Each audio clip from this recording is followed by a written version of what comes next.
Չէ։ Ահա, ես հարցնում եմ։ Ողջույն, ես Մարիամն եմ, ՊՏ Գյումրի մասնաճյուղի շրջանավարտ։ Ավարտական աշխատանքից թեման է արհեստական բանականության դերը մարքեթինգային հետազոտությունների իրականացման մեջ։ Եկեք պատմեմ, թե ինչպես եմ իրականացրել իմ ավարտական աշխատանքը։ Թեման ընտրել եմ, քանի որ հիմա շատ արտիական է եւ ուզում էի հասկանալ, թե ինչպես արհեստական բանականությունը փոխում շուկայի վերլուծության մեթոդները։ Առաջարկել եմ փոքր բիզնեսներին ներդնել արհեստական բանականություն իրենց գործունեության ընթացքում, ինչպես նաև վերապատրաստում անցկացնել աշխատակիցների միջև։ Այո,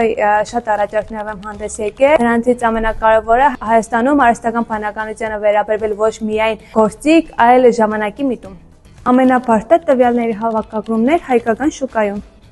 Գիտական արժեքը հիմնականում համապարփակ տեղեկատվություն է տալիս արհեստական բանականության առավելությունների եւ սահմանափակումների մասին, իսկ շահառուները հիմնականում բիզնեսմենները, մարքետոլոգները եւ հետազոտողներն են։ Խորհուրդ կտամ ուսանողներին 4 տարիների ընթացքում գրել շատ հոդվածներ, որը կօգնի տական աշխատանքի ընթացքում, ինչպես նաեւ ընտրել այնպիսի թեմա, որի տեղեկատվությունը հասանելի կլինի նրանց։ Քանի որ փոքրից երազել եմ տնտեսագետ դառնալու մասին, ընտրությունը պարզից եւ պարզ էր։ Արի ժող։